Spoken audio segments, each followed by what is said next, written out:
The midnight oil. Burn the midnight oil ಅಂದ್ರೆ ಏನು ಸ್ನೇಹಿತರೆ? ಬರ್ನ್ ದ ಮಿಡ್ನೈಟ್ ಆಯಿಲ್ ಅಂದ್ರೆ work till late at night ಅಂತ. Work till late at night ಅಂದ್ರೆ ರಾತ್ರಿ ನಿದ್ದೆಗೆಟ್ಟು ಶ್ರಮಿಸು, ರಾತ್ರಿ ನಿದ್ದೆಗೆಟ್ಟು ಕೆಲಸ ಮಾಡು. ಈ ರಾತ್ರಿ ನಿದ್ದೆಗೆಟ್ಟು ಶ್ರಮಿಸುವಂಥದ್ದು ಆರೋಗ್ಯ ದೃಷ್ಟಿಯಿಂದ ಒಳ್ಳೆಯದಲ್ಲ ಸ್ನೇಹಿತರೆ.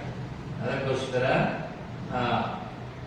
ಹೆಲ್ತ್ ಈಸ್ ವೆಲ್ತ್ ಅಂತ ಹೇಳ್ತಾರೆ. ಆರೋಗ್ಯ ಕೂಡ ಇಂಪಾರ್ಟೆಂಟ್ ಸ್ನೇಹಿತರೆ. ಅದಕ್ಕೆ ಆರೋಗ್ಯವನ್ನು ನೋಡಿಕೊಂಡು ಆರೋಗ್ಯವನ್ನು ಕೂಡ ಮೇಂಟೈನ್ ಮಾಡಿಕೊಂಡು ನಾವು ಕೆಲಸ ಮಾಡಬೇಕು ಸ್ನೇಹಿತರೆ.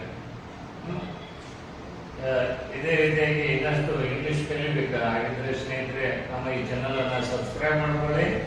ಈ ವಿಡಿಯೋ ನಿಮಗೆ ಇಷ್ಟ ಆಗಿದ್ರೆ ಲೈಕ್ ಮಾಡಿ, ಶೇರ್ ಮಾಡಿ. ಅದೇ ರೀತಿ ನಾವು ನಡೆಸುವಂತ ಲೈವ್ ಆನ್ಲೈನ್ ಅಥವಾ ಆಫ್ಲೈನ್ ಸ್ಪೋಕನ್ ಇಂಗ್ಲಿಷ್ ಕ್ಲಾಸ್ ಅನ್ನ ನೀವು ಜಾಯಿನ್ ಮಾಡ್ಬೇಕಂತಿದ್ರೆ ಜಾಯಿನ್ ಮಾಡ್ಬೋದು. ಅಥವಾ ನಾನು ಇಂಗ್ಲಿಷ್ ಕಲಿಯಲು ಬರೆದಿರುವಂತ ಎಲ್ಲಾ ಪುಸ್ತಕಗಳು ನಿಮ್ಮ ಹತ್ತಿರದ ಪುಸ್ತಕದ ಅಂಗಡಿಯಲ್ಲಿ ಸಿಗ್ತಾವೋ ಅವುಗಳನ್ನು ನೀವು ಖರೀದಿಸಿ ಕೂಡ ಇಂಗ್ಲಿಷ್ ಅನ್ನ ಕಲಿತುಕೋಬಹುದು ಸ್ನೇಹಿತರೆ. ಸರ್ವೇ ಜನ ಸುಖಿನೋ ಭವಂತು.